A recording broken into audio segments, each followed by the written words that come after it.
tadabbur surah Al-Kahfi, iaitu ayat 10 terakhir. Ya. Jadi kita amat bersyukurlah kepada semua yang hadir malam ni. Ya, ini malam yang penuh barakah lah. Ya, jadi Allah temukan kita sekali lagi. Jadi saya rasa kita tak perlu lagi baca tentang biodata lah Ustaz, sebab kita dah maklumkan awal lah gitu. Ya. Jadi untuk tak membuang masa lagi, saya rasa saya serahkan majlis ini terus kepada Ustaz lah, supaya kita ada lebih masa yang panjang untuk Ustaz kupas surah 10 ayat terakhir ini. Ya, silakan Ustaz.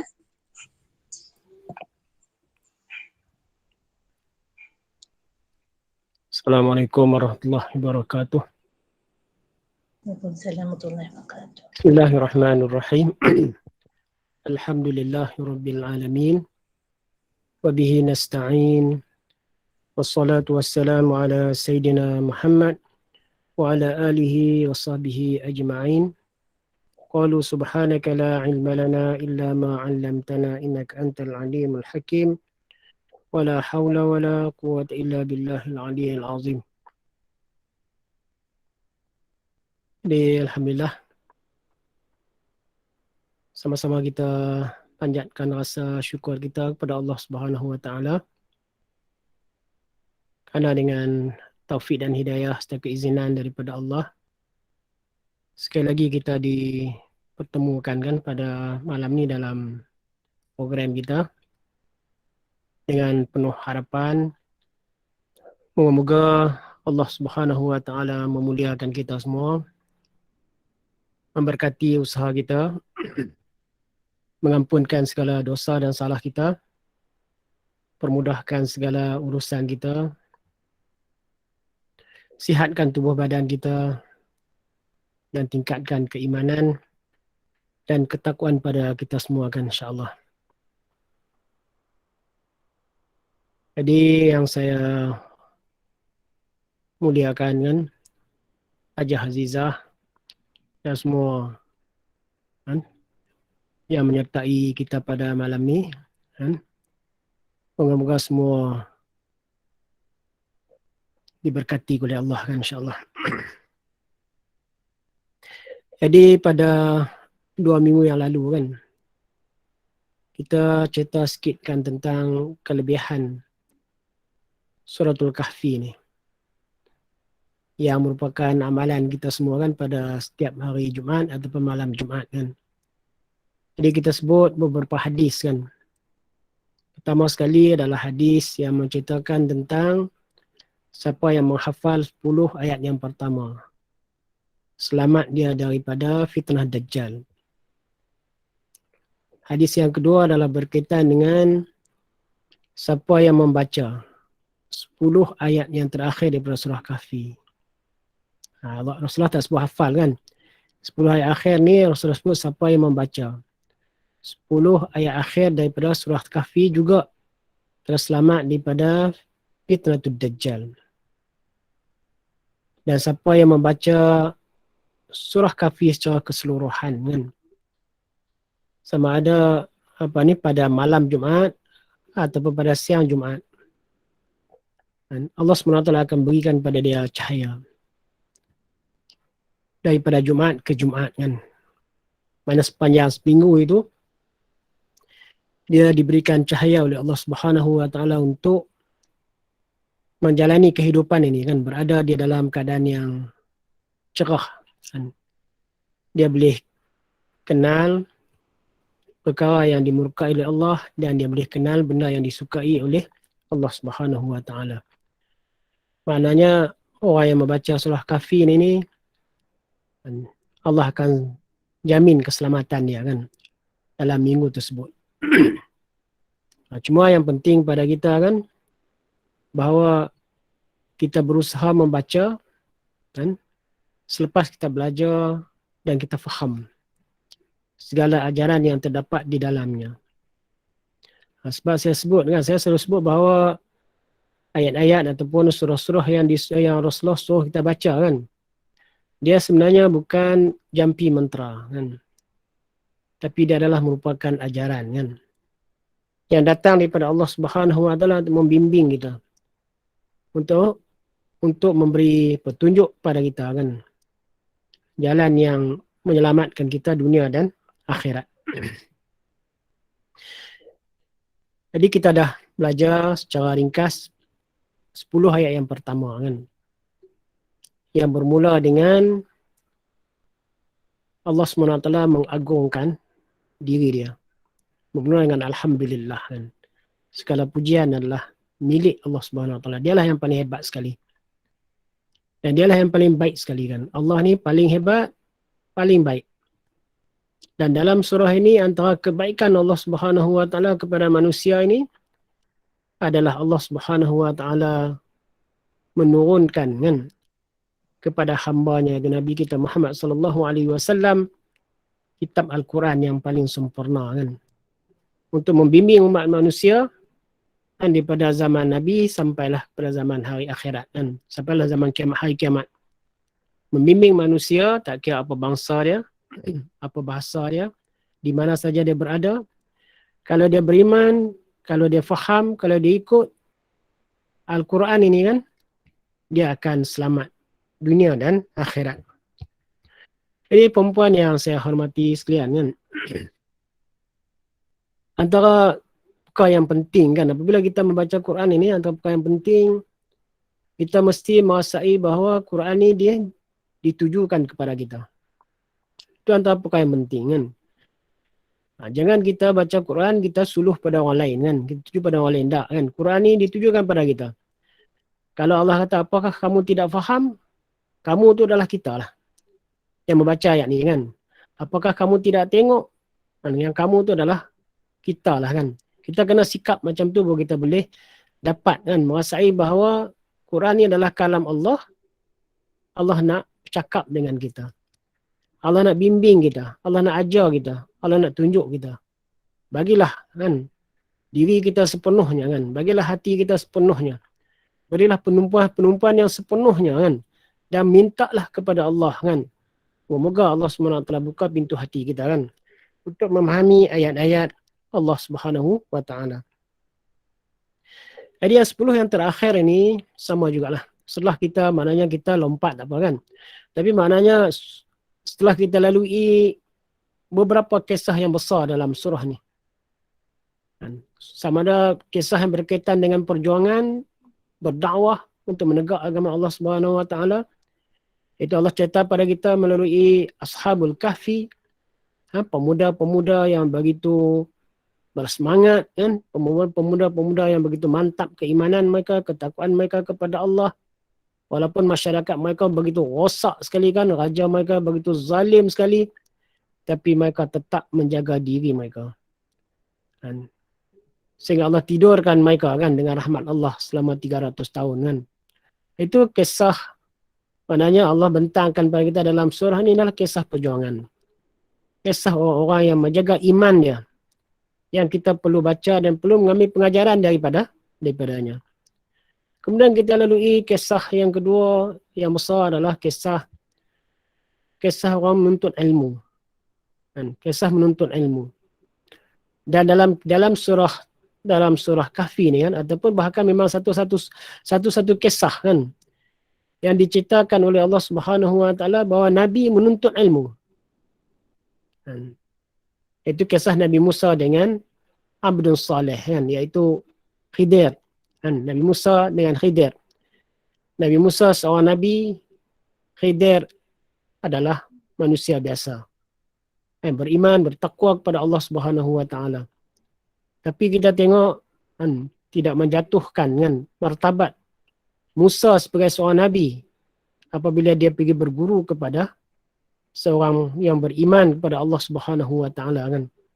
Dan kita baca kisah tersebut menceritakan kepada kita macam mana semangatnya kan. Semangatnya. Dan itu yang Allah nak daripada kisah tersebut kan. Macam mana semangatnya seorang Nabi kan. Apabila dia tahu ada orang yang lebih mengetahui, ada orang yang lebih ilmu daripada dia, sanggup dia berjalan kan. Habiskan tak kira berapa masa kan. Habiskan masa dia kan. Berapa lama berjalan untuk cari orang tersebut kan. Itu semangat untuk ilmu yang sepatutnya kan ada pada kita orang beriman. Kemudian juga kita tengok macam mana tingginya adab kan. Macam mana tingginya adab Nabi Musa kan. Bila dia berjumpa dengan guru dia kan, Khidir. Untuk minta izin kan. Hal attabi'uka kan. Boleh tak aku nak ikut kamu kan? Boleh tak aku nak duduk bersama dengan kamu? Supaya kamu dapat mengajar aku kan. Itu adab yang paling tinggi kan dalam untuk ilmu ni. Sebab tu saya kalau dalam majlis-majlis saya sebut kan bahawa adab yang pertama sekali dalam untuk ilmu adalah minta izin. Sebab kita tengok dalam masyarakat kita ni perempuan, kalau kita pergi kat masjid, saya sendiri lah, biasa kita pergi mengajar kat masjid. Tadi maknanya, yang setengah tu duduk jauh-jauh kan, dengar curi-curi dengar kan, ada bahkan duduk di luar masjid. Jadi itu bukan cara menuntut ilmu kan, cara menuntut ilmu mesti datang, minta izin nak belajar kan.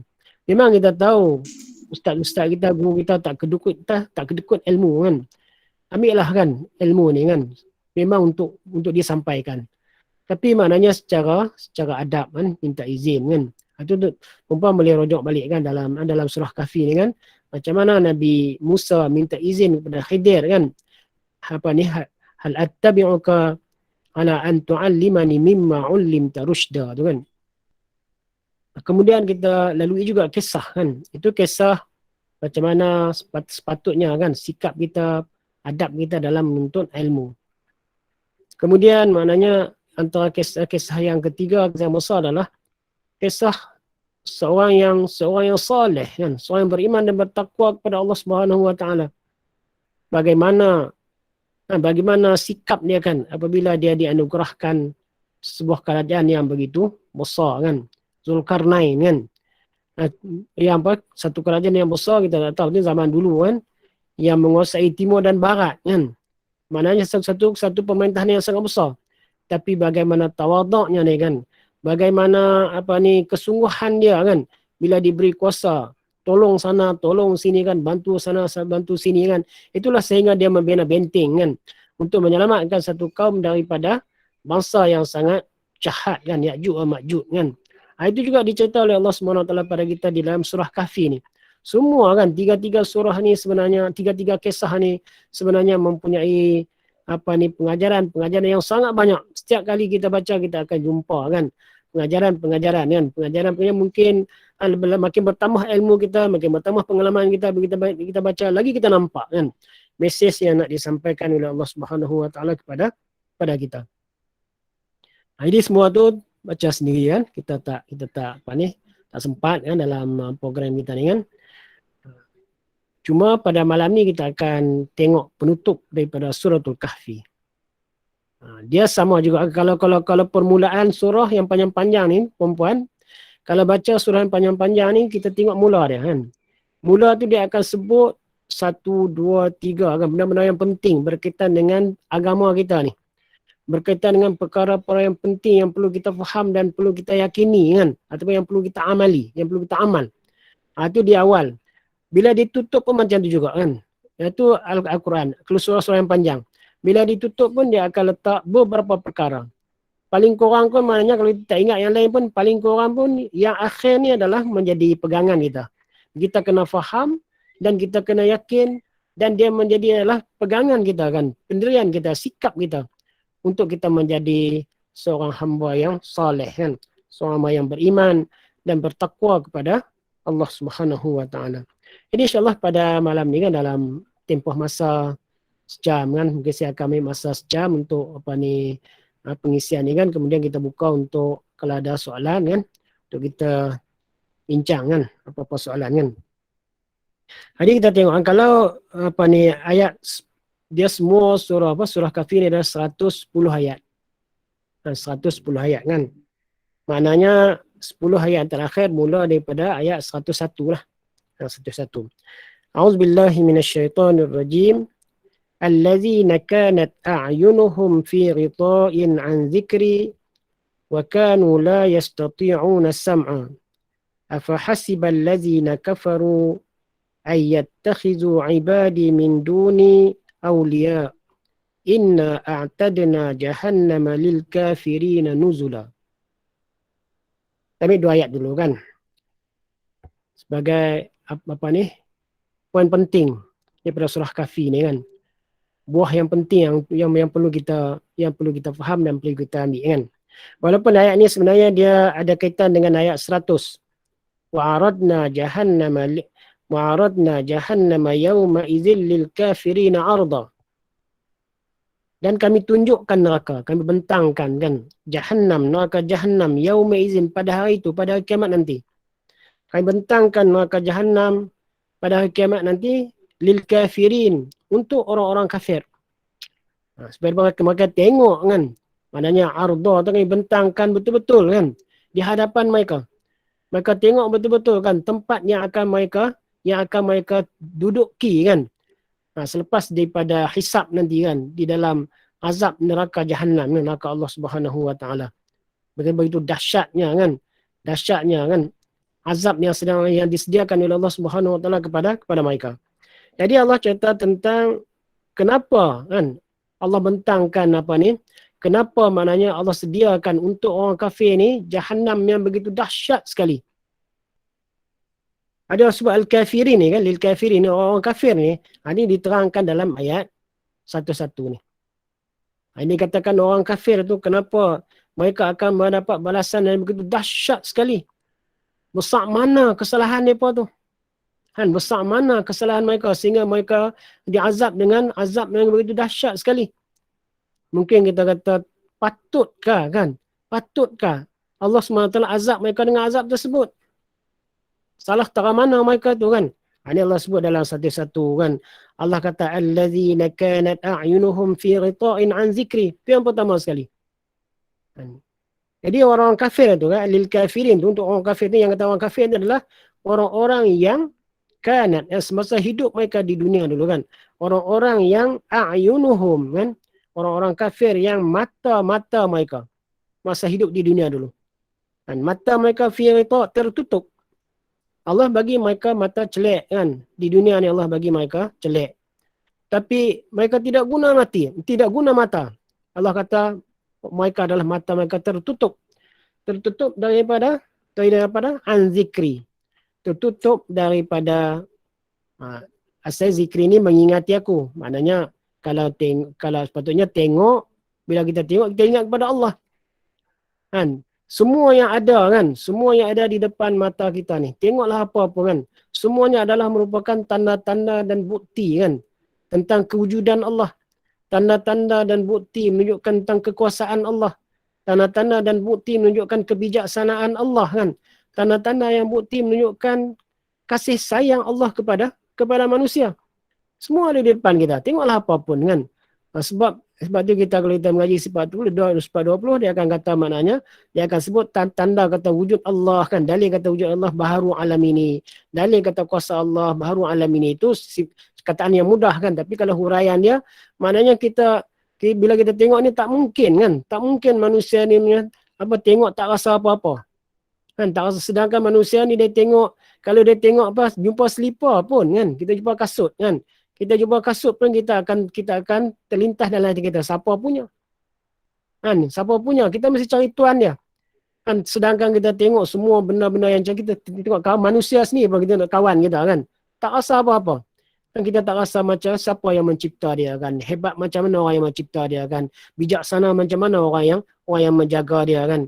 Jadi maknanya semua yang ada di depan ni maknanya sepatutnya menjadi bukti kan tentang kewujudan Allah. Tapi dia mata dia tertutup. Dan Allah bagi pada dia bukan sehari dua, Allah bagi dia 40 tahun, 50 tahun, bahkan Allah bagi dia hidup di dunia 100 tahun.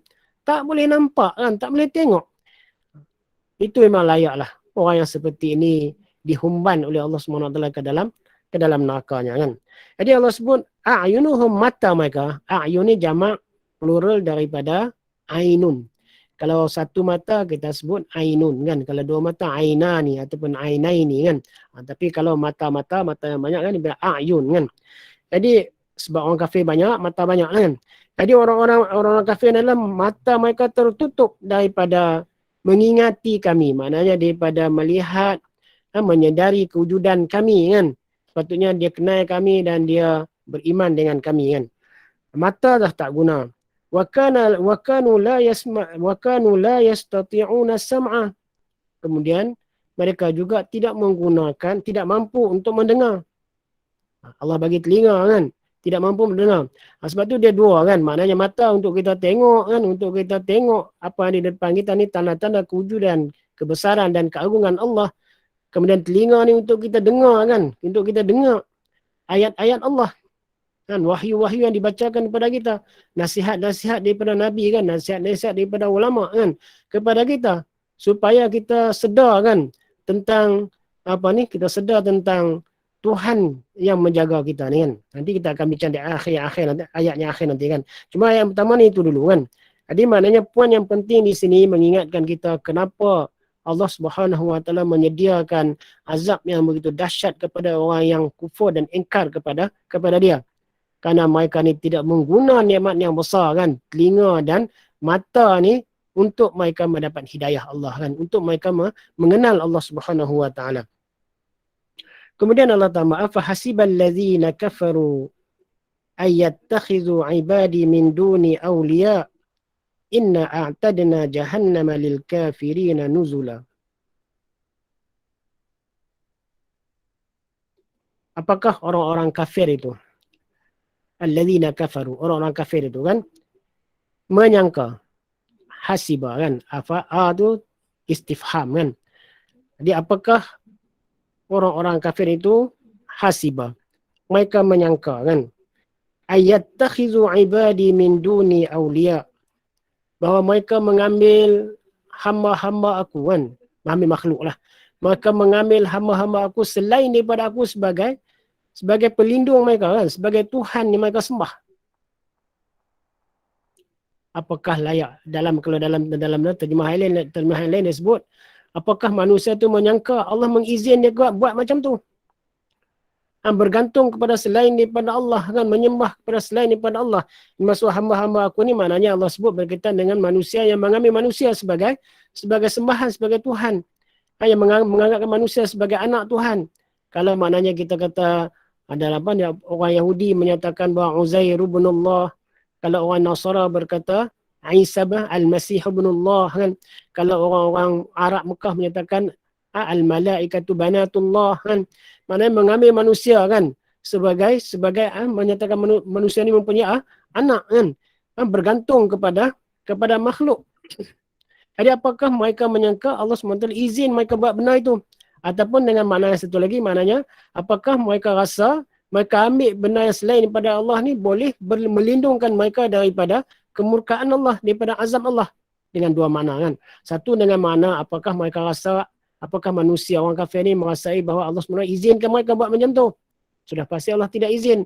Ataupun dengan makna yang kedua, apakah mereka ni menyangka bahawa benda-benda yang mereka ambil tadi boleh melindungi mereka daripada kemurkaan Allah, daripada azab Allah SWT? Sudah pasti tidak.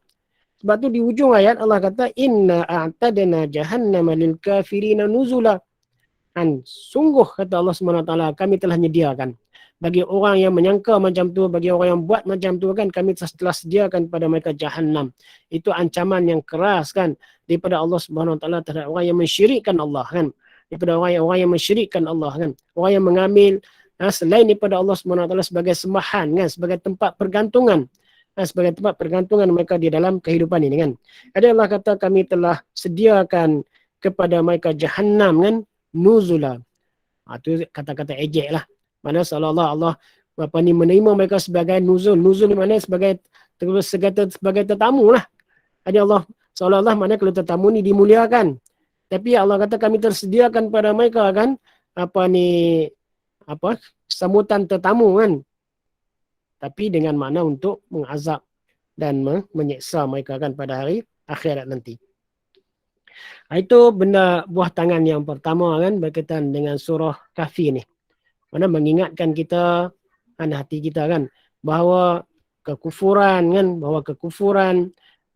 menjauhkan diri daripada ayat-ayat Allah kan, tidak menggunakan akal untuk berfikir kan, tidak kenal Allah, itu akan menyebabkan seseorang manusia tu sengsara kan pada hari akhirat nanti. Mereka akan dihumban dan akan diazab oleh Allah di dalam Jahannam. Kemudian kita tengok benda yang kedua. Qul hal nunabbi'ukum bil akhsarina a'mala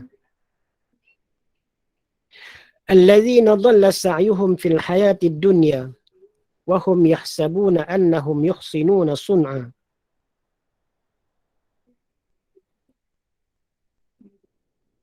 Katakanlah, qul kan, katakanlah wahai Muhammad, sampaikanlah kepada manusia kan. Katakanlah wahai Muhammad, adakah perlu kami beritahu kepada kamu tentang orang yang paling rugi perbuatannya, amalannya. Sekarang Allah SWT nak mengingatkan kita, kan, nak cerita kita. Siapa yang paling rugi sekali kan amalan dia semasa hidup di dunia ni. Itu juga perlu kita tengok kan. Jadi mau dah aku nak beritahu kepada kamu kan, nunabbiukum kan, aku nak ceritakan kepada kamu bil akhsarina, dengan orang yang paling rugi a'mala kan, amalan-amalannya semasa hidup dia di dunia ni. Allah sebut orang yang paling rugi sekali amalan mereka di dunia ni adalah allazina dhalla sa'yuhum fil hayatid dunya, iaitu orang-orang yang telah mensia-siakan kan usaha mereka di dalam kehidupan dunia ni. Mensia-siakan kan usaha mereka, mana usaha mereka tidak, di ujung ayat disebut mana usaha mereka tidak dipandang oleh Allah, tidak ditengok oleh Allah, tidak dinilai oleh Allah, bahkan tidak dibalas oleh Allah dengan kebaikan. Walaupun kadang-kadang amal mereka itu adalah amal yang sangat baik. Saya akan ceritakan kan, bahawa maknanya orang kafir ni dalam kehidupan dunia ni pada hari ni, orang kafir banyak buat amal-amal yang sangat berfaedah, sangat baik kan untuk kehidupan manusia. Tapi dia tidak mendapat apa-apa pun. Sia-sia saja kan benda tu kan. Jadi wahum yahsabuna annahum yuhsinuna sun'a. Jadi mereka telah berusaha dengan usaha yang sia-sia dalam kehidupan ini. Tidak membawa apa-apa pahala kepada mereka kan. Dia tidak akan dibalas oleh Allah SWT kan terhadap amalan mereka. Dalam keadaan demikian, mereka tidak sedar. Kan mereka menyangka wahum yahsabuna, mereka itu menyangka annahum yuhsinuna sun'a. Mereka menyangka seolah-olah mereka telah melakukan kebaikan. Mereka berasa mereka banyak buat kebaikan kan. Sedangkan kebaikan yang mereka lakukan itu tidak dipandang oleh Allah. Dan tidak dipandang oleh Allah Subhanahu Wa Taala. Kita sebut dulu. Maknanya orang yang sia-sia ni. Amalan mereka sia-sia. Tapi yang kita nak sebut ni, amalan dia sebenarnya memang amalan yang banyak memberi kebaikan. Sebab tu Allah sebut maknanya mereka menyangka amalan itu adalah baik. Kan? Sebab memang nampak baik. Semua orang kata baik. Tapi Allah tak pandang, Allah tak nilai. Sebab mereka tidak beriman. Sebab mereka tidak beriman dengan Allah. Ruginya kan. Ruginya orang-orang yang tidak beriman dengan Allah Subhanahu Wa Taala ni. Umpam kalau kita tengok kan pada hari ni, orang kafir ni kan antara orang yang banyak buat kerja yang memberi manfaat kebaikan kepada kehidupan manusia ni. Tapi mereka tak dapat apa. Kalaulah mereka tu beriman kepada Allah lah, semua amalan mereka, semua kerja-kerja buat mereka tu melimpah-limpahkan pahala pada mereka. Akan mengangkat darjat dan kedudukan mereka yang tinggi pada hari akhirat nanti. Mudah kita sebut macam ni kan. Maknanya kalau yang buat kelang yang buat bas kan, siapa kan? Kelang yang buat bas, kereta kan. Itu adalah orang kafir. Kelang yang buat kapal terbang, kelang yang buat kapal laut kan, kelang yang buat alat-alat yang semua kan adalah orang kafir. Kan dia buat kapal terbang, kita guna untuk pergi umrah, kita guna untuk pergi haji kan, kita mula untuk pergi ziarah sana, ziarah sini kan, kita guna untuk perdagangan. Itu semua adalah kebaikan. Kan itu adalah amalan mereka yang baik kan untuk kehidupan ini. Tapi oleh sebab mereka tidak beriman kepada Allah, sebenarnya amal itu adalah sia-sia saja. Rugi sungguh kan. Memang disebut mana al-akhsarina bil akhsarina a'mali. Memang rugi sungguh mereka ni. Kan banyak amal yang mereka buat kan, tapi mereka tidak mendapat ganjaran daripada Allah. Sedangkan maknanya kita tahu dalam agama kita ni kan, orang yang beriman ini, orang yang beriman kalau dia tanam pokok kan. Orang beriman ni kalau dia tanam pokok bukan nanti buat bas, bukan dia buat kapal terbang, bukan jadi buat kapal bawa orang pergi Mekah haji dan umrah kan. Kalau dia tanam pokok pokok yang dia tanam kan. Sehingga Rasulullah SAW sebut kan, orang yang tanam pokok ni kan bukan orang curi, kalau maknanya burung makan pun kan. Burung makan pun dia mendapat ganjarannya daripada Allah. Itu orang beriman. Tapi kalau orang kafir buat yang besar tu kan, buat yang kapal terbang, pergi balik, orang pergi Mekah, pergi haji, apa ni, umrah, pergi haji kan. Dia tak dapat apa pun. Orang dapat pahala dengan menggunakan mana yang buat, tapi dia tak dapat apa. Sebab apa? Sebab tidak beriman kepada Allah. Jadi maknanya orang yang paling rugi sekali kan, orang yang paling rugi sekali adalah orang yang tidak beriman kepada Allah Subhanahu wa taala kan. Kerana segala amalan dia tidak dipandang oleh Allah. Jadi Allah sebut maknanya allazina dhalla sa'yuhum fil hayatid dunya. Dia orang yang rugi ni adalah orang yang sia-sia amal usaha mereka kan. Sa'yuhum maknanya kerja buat mereka, usaha mereka dalam kehidupan dunia ni yang baik-baik tu kan. Dan wahum yahsabuna, mereka menganggap benda itu adalah baik tapi tidak dinilai oleh Allah SWT walaupun sedikit kan. Dia Allah kata ulaikal ladzina kafaru bi ayati rabbihim wa liqa'ih. Dalam ayat ini dah sebut dua benda. Kenapa amalan-amalan mereka itu tidak diterima oleh Allah, tidak dinilai Allah? Kenapa? Mereka itu adalah orang-orang yang kafir, yang kufur, yang ingkar Allah sebagai Tuhan mereka, yang tidak percaya dengan Tuhan kan, Allah Subhanahu wa taala. Itu yang pertama kan. Jadi ulaikal ladzina kafaru, mereka tu kufur bi ayatina. Mereka kufur dengan ayat-ayat kami. Sama ada ayat yang kita sebut ayat yang maqru'ah, ayat yang dibaca, iaitu wahyu Allah, ayat Quran, ataupun ayat yang manzurah macam yang atas tadi kan. Ayat yang manzurah, ayat yang boleh kita tengok kan. Itu adalah alam ini kan. Semua adalah tanda-tanda. Ayat ni adalah tanda-tanda. Ayat yang baca, itu ayat Quran kan, bertanda-tanda keagungan, kehebatan, kekuasaan Allah SWT. Kemudian ayat yang ditengok kan, sama juga kan. Semua kita tengok adalah tanda-tanda kewujudan dan keagungan, kebesaran Allah SWT. Jadi mereka kufur, mereka ingkar kan. Mereka tak percaya kan dengan ayat-ayat tersebut. Mereka tolak ayat tersebut kan. Sehingga mereka tolak apa Tuhan yang sebenar kan, yang mencipta segala-galanya ini. Itu yang pertama. Yang keduanya waliqa'ih. Mereka ni kufur kan, ingkar dengan hari pertemuan mereka dengan Allah Subhanahu wa taala. Maknanya mereka tak percaya dengan hari pembalasan. Kan mereka tidak percaya dengan hari pembalasan. Jadi kalau mereka tidak percaya dengan wahyu Allah, ayat-ayat Allah, maknanya mereka tak akan kenal Allah. Mereka tak akan kenal cara macam mana cara nak berhubung dengan Allah. Mereka tidak tahu, bahkan mereka tidak kenal diri mereka pun. Kita ni perempuan kan, kita ni kalau kita tidak beriman dengan Quran, kita tak tahu asal usul kita.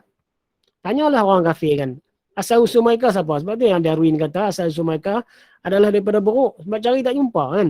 Akhirnya dia cuba buat teori dia kan. Teori dia maknanya ada kesamaan kan. Itu mana bukan ilmu kan, itu adalah sengkaan saja kan. Teori yang tak sampai kepada ilmu lagi kan. Jadi mereka kata daripada sebab mereka tak akan jumpa. Sebab ilmu berkaitan dengan asal usul manusia ni kita dapat hanya melalui wahyu, bukan melalui kajian. Macam mana kita tahu kan Allah mencipta Adam kan. Bahkan lepas cipta Adam, Allah SWT letakkan Adam pula dalam syurga. Jadi kalau kita tahu asal usul kita kan, betapa mulianya kita ni kan, manusia ni kan. Kita ni rasa bahawa betapa mulianya kita. Semua kita ni daripada keturunan Nabi.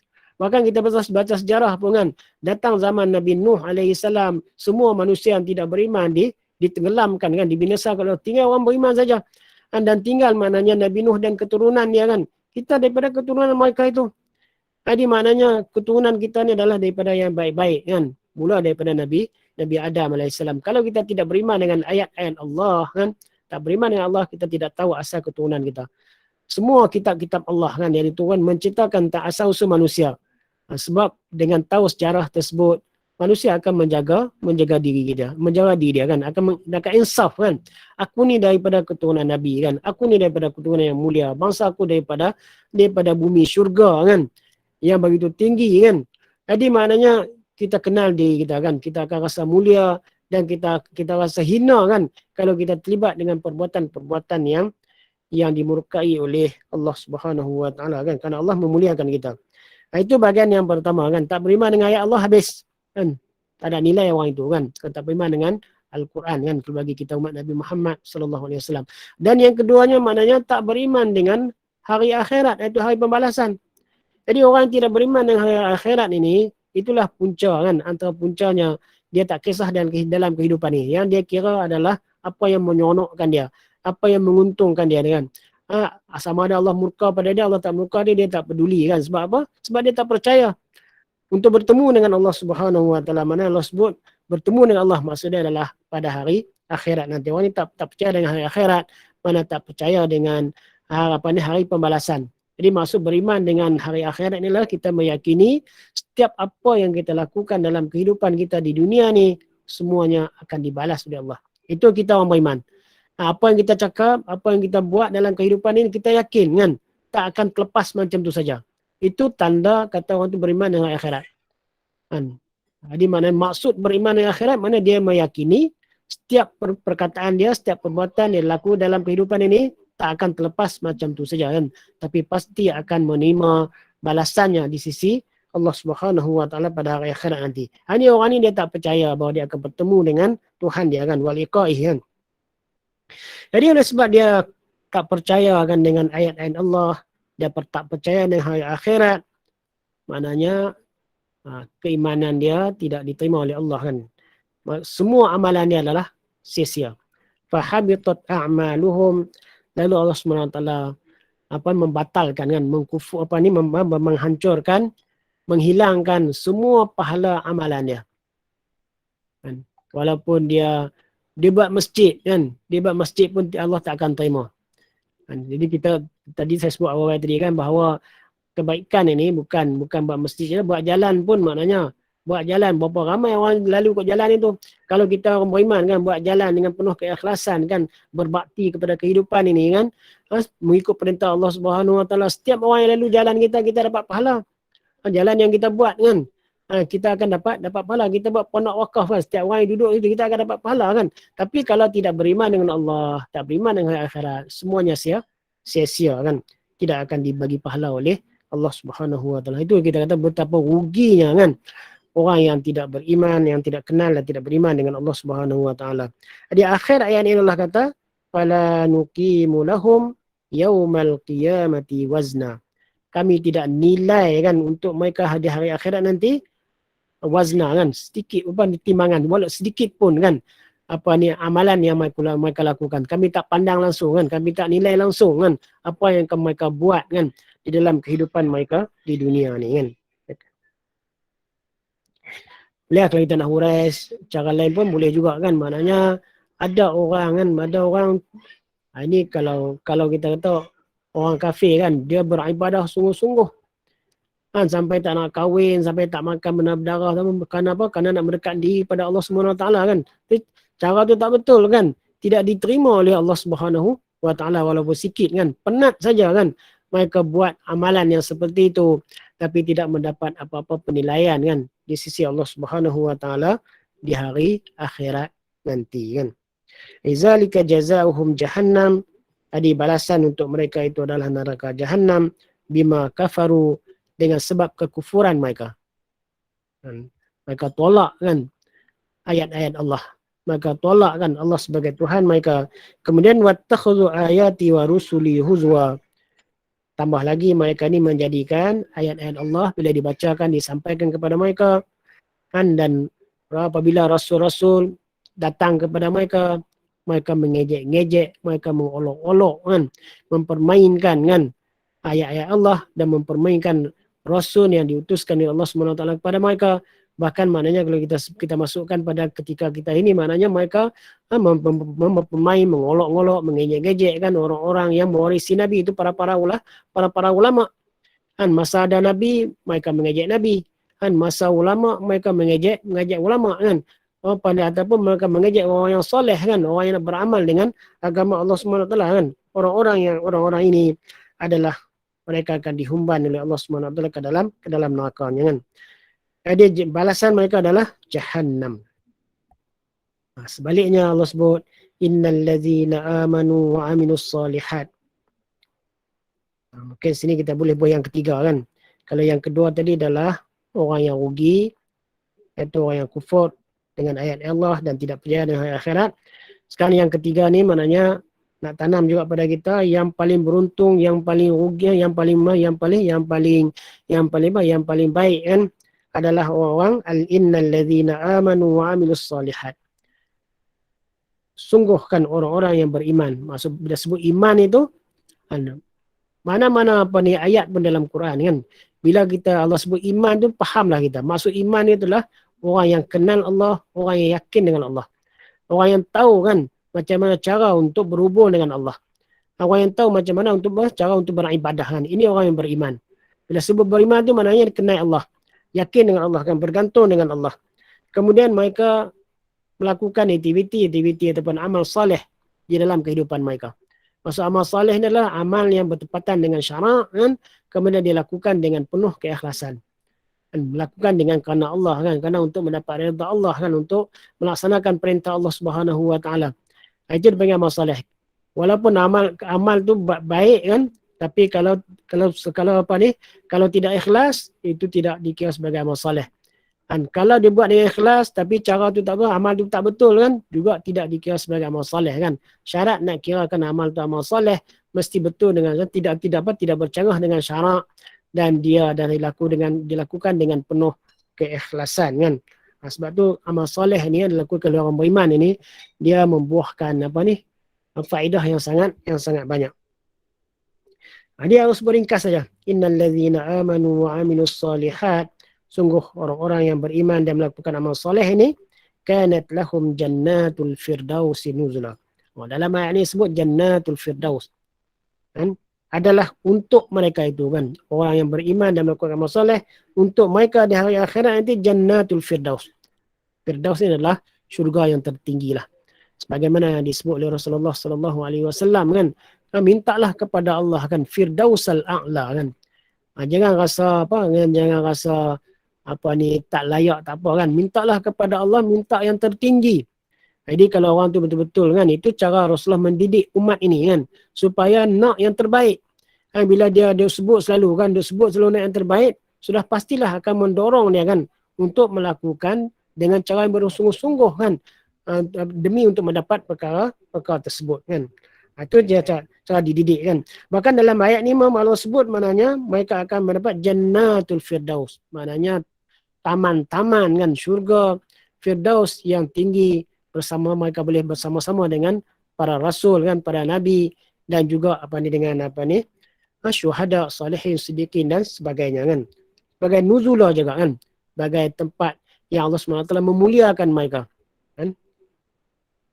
Khalidina fiha la yabghun anha hiwala, mereka kekal di dalamnya, di dalam jannatul firdaus tadi. La yabghuna anha hiwala. Allah menggambarkan mereka tidak lagi nak tukar kan. Tak nak tukar lagi kan. Sebab manusia ni, antara tabiat manusia ni dia tak boleh duduk sama macam tu ya.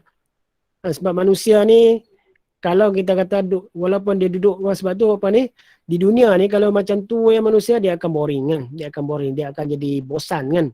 Manusia ni dia perlu pada perubahan kan. Di dunia ni Allah bagi macam tu pada manusia supaya hidup ni dia makin berkembang.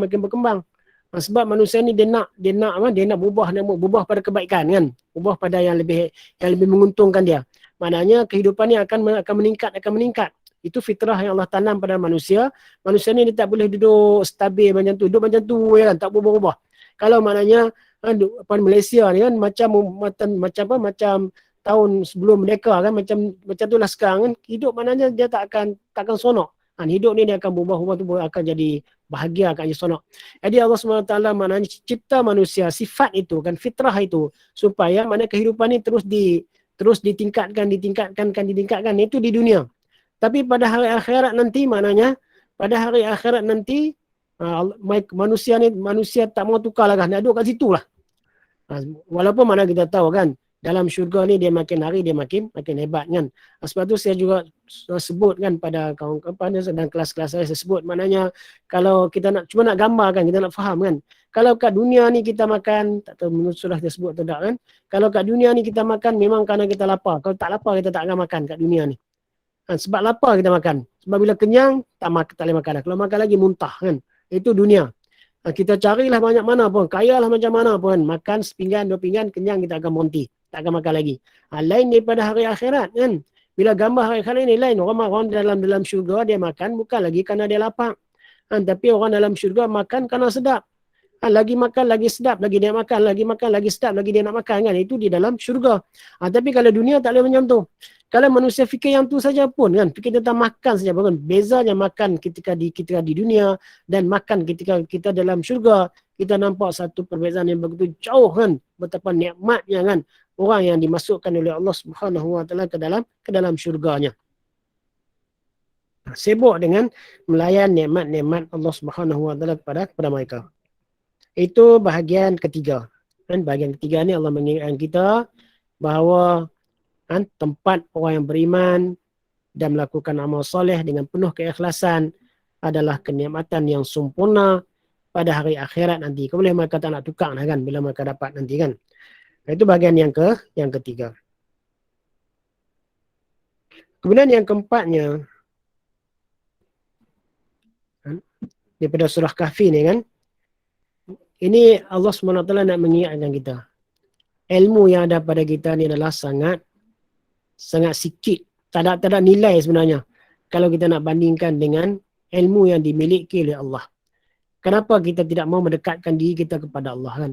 Kenapa kita tidak mau kan? Kita mencari supaya Allah SWT yang membimbing kita kan? Yang bagi tunjuk pada kita. Allah lah Tuhan yang memiliki ilmu yang begitu luas sekali kan? Sebab tu dalam ayat ini kan, Allah nak ingatkan kita tentang keluasan ilmu Allah. Dan betapa sikitnya kan ilmu yang diberikan oleh Allah Subhanahu Wa Taala kepada kita. Maknanya suruh kita ni kembali kepada Allah, bergantung kepada Allah kan, berlindung dengan Allah kan, mintalah pimpinan Allah kan. Allah tahu segala-galanya kan. Dengan Allah sebut qul law kana al-bahru midadan li kalimati rabbi lanafidal bahru qabla an tanfada kalimatu rabbi walau ji'na bimislihi madada. Itu cara Allah nak menggambarkan. Kita memang tak boleh kita tak boleh nak gambarkan kan. Alim tu orang mana Allah? Kita kata Allah Maha Alim. Tu orang mana? Tak boleh kan. Kita alim, kalau manusia alim pun kadang-kadang kita tak tahu dia punya ilmu dia tu kan hebat kan. Tapi kalau Allah tak boleh nak pergi kan. Bahkan Allah sebut, katakanlah kepada mereka, bagi tahu pada mereka, Tuhan mereka itu kan, Tuhan yang mencipta dan menjaga alam sejagat ini, ilmu dia sangat luas. Dia tahu segala-galanya. Kan, yang setelah lalu, yang sedang dan yang akan datang kan. Laukan al-bahru, kalaulah nak kata ilmu Allah ni kan, kalaulah laut ni kan, al-bahru laut kan. Laukan al-bahru, kita tahu kan laut ni laut dengan daratan, laut lebih luas kan. Kemudian dalam kan, ayat dia tak tahu banyak mana kan. Jadi kalaulah laut ini dijadikan midadan kan. Kalau laut ni dijadikan dakwat kan. Li kalimati rabbih, jadikan dakwat untuk menulis, mencatat kalimah-kalimah Tuhan kamu. Tuhan aku. Kan kita bangga dengan kehebatan Tuhan kita kan. Kalau ayat laut ni dijadikan dakwat untuk tulis ilmu Tuhan kita kan. Benda yang Tuhan kita tahu kan. Ilmu Tuhan kita. La nafidal bahru. Sudah pasti akan habis ayat laut ni. Kan? Qabla an tanfada kalimatu rabbi. Sebelum habis kalimah-kalimah Tuhan aku. Sebelum habis kan benda yang diketahui oleh Allah, ayat laut akan habis dulu. Bahkan Allah sebut lagi, walau ji'na bimislihi madada. Walaupun kamu bawa seperti laut itu sekali ganda lagi. Laut yang ada habis, ambil lagi laut satu lagi kan. Pun habis kalimah Allah, ilmu Allah tidak akan habis dicatat. Ni Allah bagi pada kita ni sikit saja kan. Allah turunkan wahyu pada Nabi kita kan untuk manusia ni sikit saja kan. Tapi maknanya sikit itu adalah kita kata intipati kan. Itu adalah rumusan daripada apa yang Allah SWT nak sampaikan pada kita. Diguna pakai daripada dulu sampai hari kiamat. Sampai kita sekarang kan tak habis-habis. Kalau kita beriman betul-betul kan dengan ayat Allah ni, kita faham betul-betul, kita ikut betul-betul kan, kita akan mendapat kebaikan kan, kemuliaan, kehebatan sebagaimana yang telah dicapai oleh Nabi kita dan para sahabat kan radhiyallahu anhum ajma'in. Jadi maknanya bukan pimpin manusia kan. Quran ni bukan hanya boleh memimpin manusia zaman tidak ada kenderaan kan, tidak ada kapal terbang, tidak ada kapal laut kan, tidak ada kereta, tidak apa kan. Kendaraan mereka adalah kendaraan asli kan, unta, kuda itu saja kan. Jadi maknanya itu zaman itu Quran boleh bimbing mereka, Quran ini juga kan boleh membimbing orang zaman sekarang ni kan. Kalau mereka betul-betul mendekati, memahami dan beriman kan, melaksanakan tuntutan Al-Quran ini, mereka akan dapat kan, mereka akan selamat kan, seperti mana Nabi kita dan para sahabat juga kan. Bahkan dalam ayat yang lain kan, Allah sebut dalam ayat yang lain, Allah kata maknanya kalau laut ini dijadikan dakwat, kalau semua pokok-pokok di atas daratan ini kita potong kan, kita buat pen, mana banyaknya pen kan, jadi semua pokok ni kan kita tebang buat pen kan, kemudian ambil ayat Allah buat dakwat, nak catat kan kalimah-kalimah Allah kan, ilmu-ilmu Allah, tak akan habis kan. Mana Allah nak sebut, nak beritahu pada kita betapa luasnya kan, betapa hebatnya Tuhan kita ni. Kenapa kamu tidak mau rujuk kepada Allah kan, untuk menyelesaikan masalah kamu kan, untuk menyelesaikan masalah kamu kan, untuk mengetahui apa keperluan kamu kan, tanya kepada Allah kan, kembali kepada Allah kan, ikutlah ayat-ayat Allah Subhanahu wa taala. Itu yang keempat atau yang kelima kan. Maknanya menyedarkan kita, Allah sebut macam tu saja. Sebab ada penutup ni kan. Penutup yang sebut macam tu saja kan, supaya kita sedar tentang ilmu Allah yang sangat luas. Kita jangan sombong kan, kita jangan rasa hebat dengan ilmu yang ada pada kita. Sikit saja yang Allah bagi pada kita. Bahkan dalam kisah yang lain disebut maknanya ketika mana tu ketika Musa dengan Khidir ni kan, maknanya ketika mana burung itu api pagut ayak dalam laut kan. Jadi maknanya Khidir kata maknanya apa yang burung yang ada pada burung itu, itulah ilmu kita. Kalau nak bandingkan dengan ilmu Allah kan, laut yang begitu luas kan. Jadi kenapa manusia ni boleh jadi sombong, takabur kan, dengan sedikit ilmu yang diberikan oleh Allah Subhanahu wa taala kepada mereka kan, karena mereka tidak memahami hakikat yang sebenarnya. Ayat yang terakhir penutup kepada suratul Kahfi ni kan, juga macam rumusan yang secara menyeluruh kan. Allah sebut, qul, katakanlah kepada mereka wahai Muhammad, innama ana bashar, kan, hanya sanya ataupun sesungguhnya aku ini adalah manusia seperti kamu. Dan innama ana basharun mislukum, aku ini adalah bashar, itu manusia, mislukum kan, seperti kamu. Jadi jangan berhenti kat situ. Yang kata Nabi pun macam kita juga kan. Nabi nikah kahwin kan, Nabi ada anak kan, Nabi maknanya perlu cari makan kan, cari rezeki, berjalan sana berjalan sini macam dengan kita. Jangan baca kat itu. Mana kita kena baca. Maknanya aku ni seperti kamu. Tapi Allah nak sebut di sini, Rasulullah Allah nak sebut di sini, Nabi ni adalah yuha ilaihi. Yuha ilayya kan. Itulah yang membezakan aku dengan kamu. Maknanya Allah nak beritahu aku ni adalah utusan Allah. Aku adalah Rasul Allah, Nabi Allah. Manusia seperti kamu, tapi tak sama dengan kamu. Sebab aku ni adalah orang yang dipilih oleh Allah untuk menyampaikan wahyunya kepada manusia. Jadi mana sebelum dipilih untuk menyampaikan wahyu pada manusia, Allah yang mendidik sendiri kan. Para rasul, para nabi ni semua adalah dididik oleh Allah Subhanahu wa taala.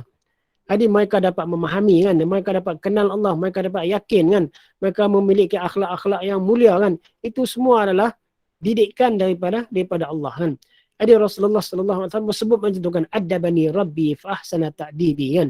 Jadi mana Allah lah yang telah mengajak aku adab kan, akhlak yang mulia ni kan. Jadi sehingga menjadikan adab-adab yang aku miliki adalah semua adab-adab yang sangat mulia. Tak ada siapa ajar dia. Bapa Nabi meninggal awal lagi. Masa 2 bulan dalam perut mak, bapa Nabi dah meninggal. Kemudian pergi duduk di kampung kan dengan Halimatus Sa'diyah. Kan, kemudian mana kembali balik duduk dengan mak dia pula meninggal kan, tak sempat nak ajar dia kan. Kemudian duduk dengan Tok Wan kan, Tok Wan pula meninggal kan, duduk dengan pak menakan, anak ramai kan. Jadi mana yang mendidik Nabi dan Rasul ni adalah Allah Subhanahu wa taala. Walaupun ayat ni sebut maknanya beza aku dengan kamu adalah yuha ilayya, diwahyukan kepada aku. Tapi sebelum diwahyu, maknanya Allah telah sediakan pribadi Nabi ni sebagai seorang pribadi yang sangat sempurna kan, sangat sempurna. Walaupun dia tidak tahu kan, belum lagi tahu cara nak menyelesaikan masalah manusia. Tetapi Nabi, maknanya Nabi tengok kerosakan yang berlaku. Nabi faham lah tu kan. Itu yang Allah sebut wa wajadaka dhallan fahada kan. Nabi dalam keadaan kebingungan kan. Tengok masyarakat rosak tapi tidak ada jalan kan untuk memperbaiki. Sehinggalah Allah SWT menurunkan kepada dia wahyu kan, bermula dengan Iqra kan. Jadi maknanya bermula dari situ Rasulullah memulakan kerja dia untuk memperbaiki kan, memperbaiki kehidupan ini, sehinggalah maknanya Rasulullah SAW dapat membentuk masyarakat kan, manusia yang begitu mulia sekali kan di semenanjung tanah Arab kan. Kemudian diteruskan oleh sahabat baginda radhiyallahu anhum ajma'in. Ada ingat kan? Ana basyarun mislukum. Satunya, jangan sampai kita kata Nabi pun macam kita tak baca ayat selepas itu. Dan yang keduanya, kita jangan kata Nabi bolehlah. Kita ni macam mana kan? Tak, Nabi macam kita juga. Nabi perlu berehat, Nabi perlu tidur, Nabi perlu makan, Nabi perlu kahwin kan, Nabi ada anak dan sebagainya kan. Tapi Nabi dalam masa yang sama dapat melaksanakan tanggungjawab kan kepada Allah Subhanahu Wa Taala dengan sempurna. Antara tanggungjawab yang paling besar sekali adalah mengembalikan umat manusia ni kepada Allah Subhanahu Wa Taala kan. Diyuha ilayya, dia apa yang dia wahyukan? Ini semua adalah ringkasan kan ataupun intipati kan daripada ajaran yang ditaklifkan oleh Allah kepada semua nabi dan semua rasul, sama saja. Dia Rasul sebut maknanya diwahyukan pada apa yang diwahyukan pada Rasulullah. Itu adalah kesimpulan daripada ayat Quran ini kan. Ini yang dikehendaki. Iaitu apa? Annama ilahukum. Sebenarnya Allah turunkan wahyu ini kan. Allah utuskan Nabi dan Allah turunkan wahyu ini nak beritahu pada manusia. Kan? Ilahukum. Sembahan kamu. Tuhan kamu. Jangan cari yang lain kan. Sembahan kamu yang sebenarnya kan. Sebab manusia tidak akan tahu kan siapa Tuhan dia kecuali melalui para nabi dan para rasul, melalui wahyu Allah. Manusia, sikit saya sebut kan, manusia ni tuan-tuan dan puan-puan kan, manusia ni dia hanya mampu berfikir Tuhan mesti ada. Mesti ada kuasa yang mengatur, yang mencipta, yang mengatur, yang menjaga semua yang ada di depan ni, alam kita ni kan. Itu maknanya secara fitrah manusia akan sampai ke situ. Kalau etis ni, saya kata etis ni adalah pembohong kan. Sebab itu fitrah yang Allah tanam pada manusia ni. Dia mesti cari Tuhannya. Sebab dia tengok ni mesti ada. Dia akan tanya kan, mesti ada penciptanya, mesti ada Tuannya. Tapi maknanya siapakah Tuan itu? Itu bukan akal manusia lagi. Itu kena kembali kepada Rasul kan. Kena kembali pada wahyu kan. Oleh sebab itu dalam sejarah manusia kan, Rasul ini adalah memain peranan yang sangat penting dalam sejarah manusia. Manusia tak ada, kalau Rasul tak ada, manusia ni tak kenal Tuhan. Itulah kita tengok sepanjang sejarah kan. Nabi Ibrahim diutuskan, sebelum tu ada orang beriman kan. Sehingga mereka semua jadi kafir. Diutuskan Nabi Ibrahim seorang saja beriman kan. Usaha untuk mengembalikan mereka balik. Kemudian kita tengok orang kembali pada beriman. Kemudian tak ada Rasul, kembali balik pada kekufuran. Nabi kita Muhammad SAW pun kan, apabila diutuskan tak ada yang beriman.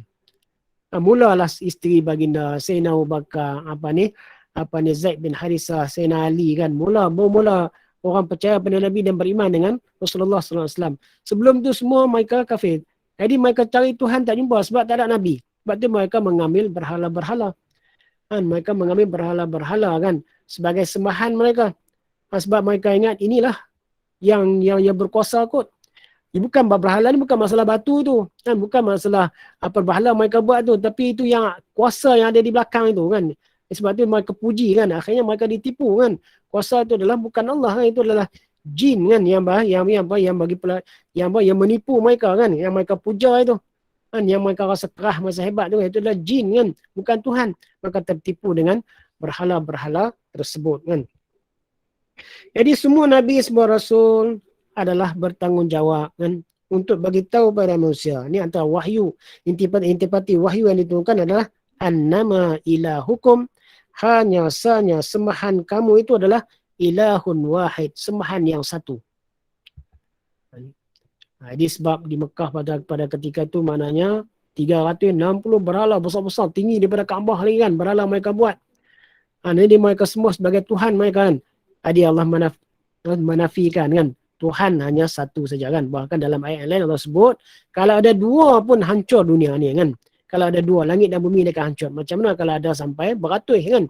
Sebab Tuhan ni maknanya apa ni, kalau dia dua sama-sama nak tunjuk hebat, belaga hancur dunia.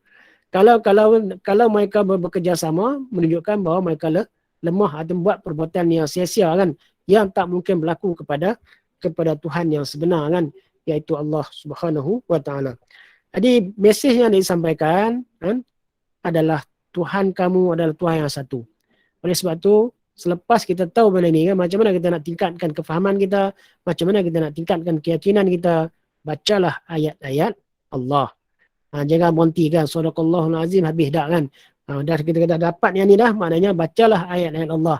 Belajarlah hadis-hadis Rasulullah sallallahu alaihi wasallam kan, yang akan membimbing kamu kan, supaya kamu kenal dan kamu yakin kan, Tuhan kamu hanya Allah sahaja kan, tidak ada yang lain kan.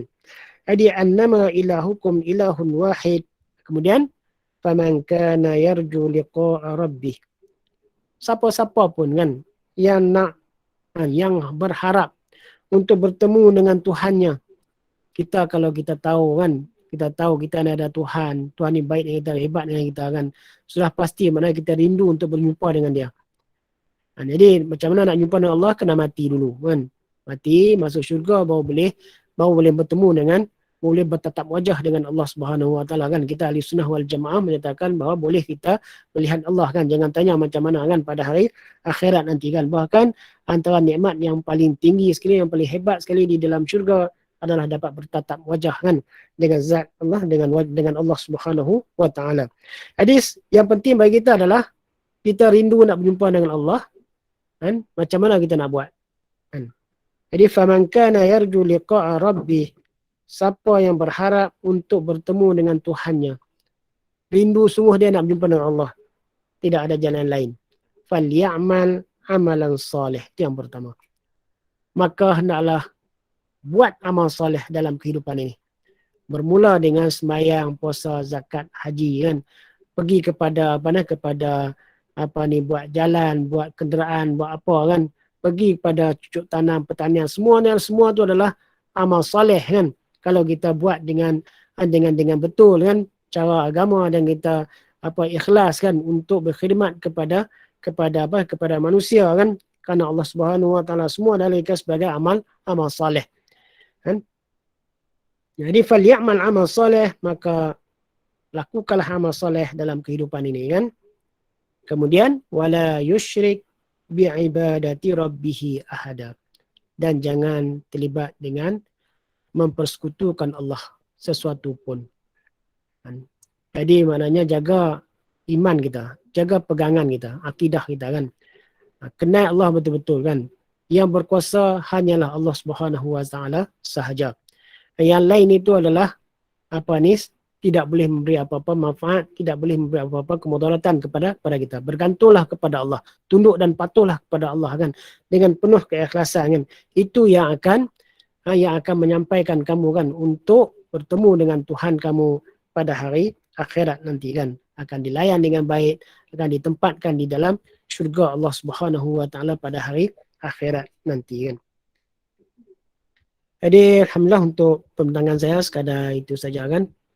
Mohon ampun dan maaf kalau ada kesalahan kan. Yang baik itu adalah daripada Allah Subhanahu wa taala. Moga-moga bermanfaat pada kita semua kan.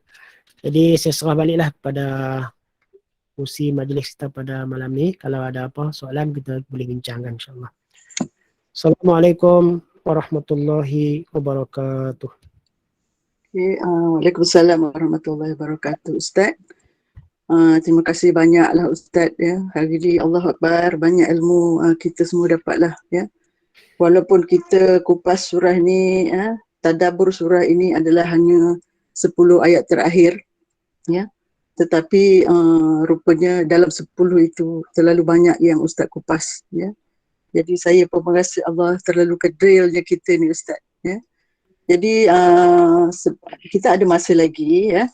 Jadi mungkin ada sahabat-sahabat kita nak tanya ya selepas ini. Tapi sebelum itu saya ingin rumuskanlah beberapa perkara yang telah Ustaz bagi tahu tadi. Ya.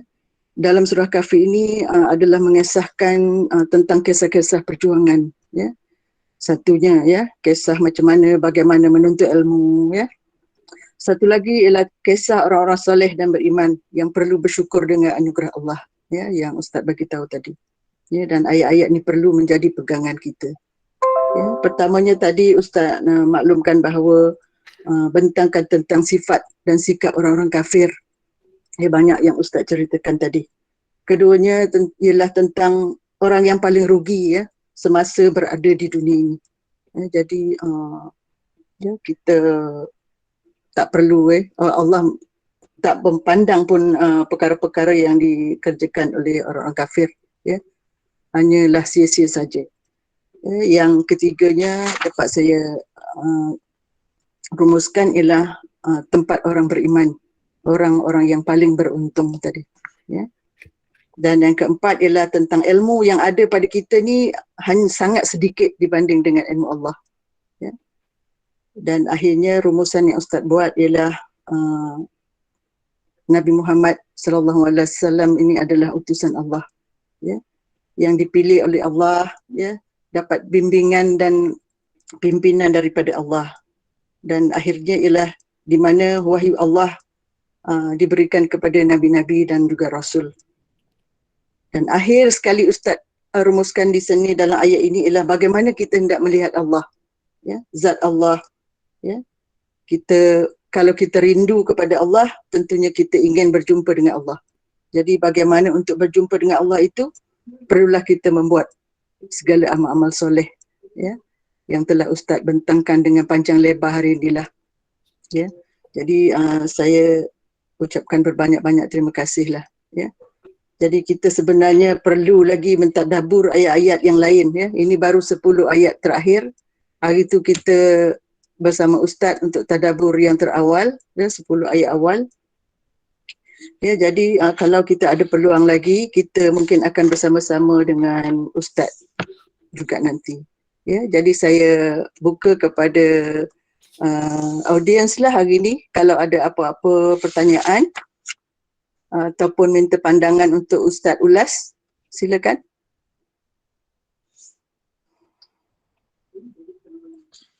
Ada?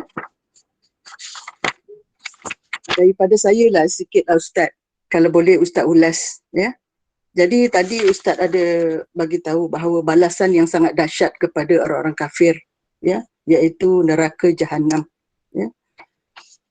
Tapi bila kita tengok sekarang ini Ustaz, walaupun namanya Islam, ya, orang di kalangan bijak pandai juga sekarang ini, kita nampak mereka juga mempermain-mainkan ayat Allah.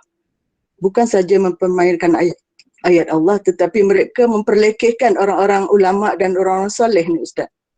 Ya, dan kita pun selalu baca juga kadang-kadang secara terang-terangan mereka tentang yang namanya Islam. Namanya pun Islam. Jadi boleh tak Ustaz ulas sedikit macam mana Ustaz?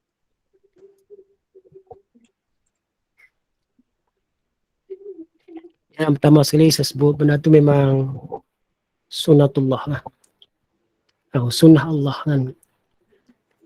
Orang yang membawa kebenaran ini, kan, orang yang mewarisi kerja-kerja Nabi ini, memang dia akan diuji dengan perkara-perkara tersebut. Jadi kita nak sebut tentang orang yang menentang tu memang taklah nak sebut banyak kan. Tapi maknanya kita nak, kalau boleh saya nak tengok sebelah ni lah, sebelah kita ni kan. Tengok sebelah kita. Kalau kita menghadapi benda-benda yang seperti ini, sepatutnya maknanya kita, pertamanya kita menguasai inilah sunnatullah.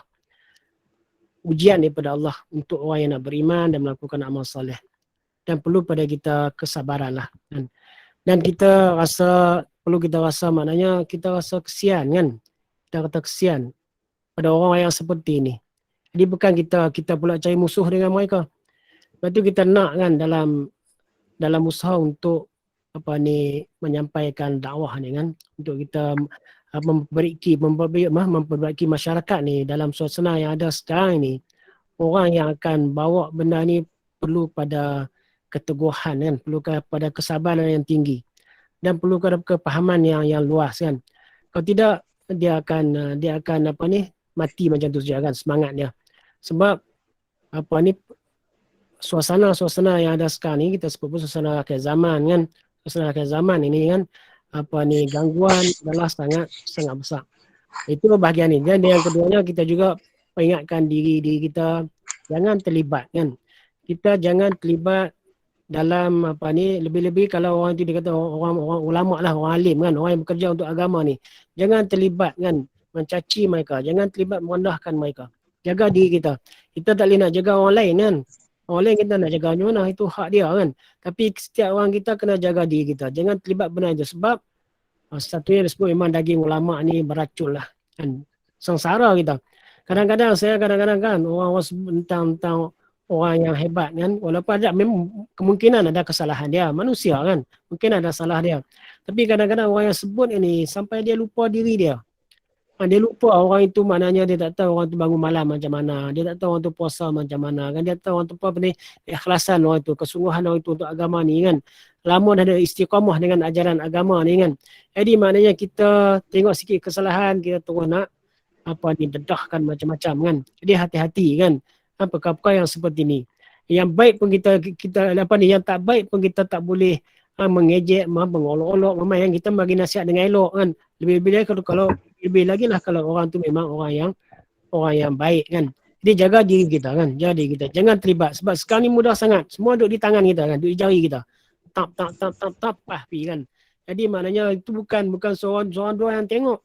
Kan kadang-kadang ada orang sambung lagi, orang percaya lagi, dosa dia adalah tanpa kita sedari kan, dosa yang kita pikul itu besar kan.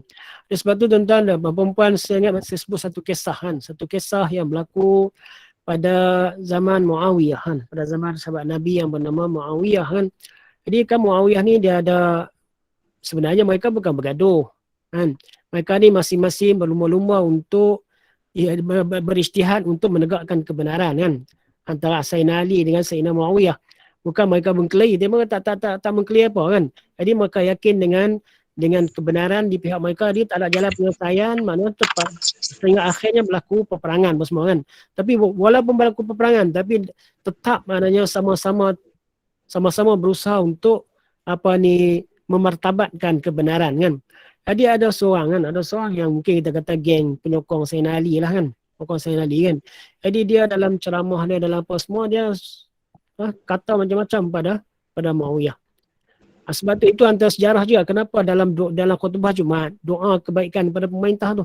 Sebab dulu maknanya kalau orang sebelah sini dia dalam khutbah pun kan dia akan caci sebelah sana kan. Yang sebelah sana adalah khutbah dia caci sebelah sini. Sehinggalah maknanya Umar bin Aziz kan, maknanya depa ni letakkan doa dalam khutbah Jumaat itu kan, antaranya doa kepada pemerintah kan, jangan kita mencaci kan. Jadi bila si fulan ni kan, saya tak ingat nama dia kan, bila dia duduk selalu ceramah, dia cakap, dia akan cerita tentang keburukan Muawiyah. Tiba-tiba satu hari dia tersempak kan, berjumpa dengan Muawiyah. Jadi Muawiyah pun tahu kata dia ni duduk caci dia kan.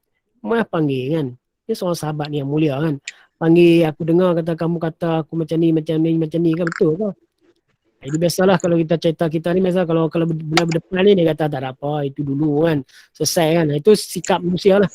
Dah, dia kata aku tak marah. Walaupun dia jadi khalifah, dia kata kan, aku tak marah. Aku nak dengar kan.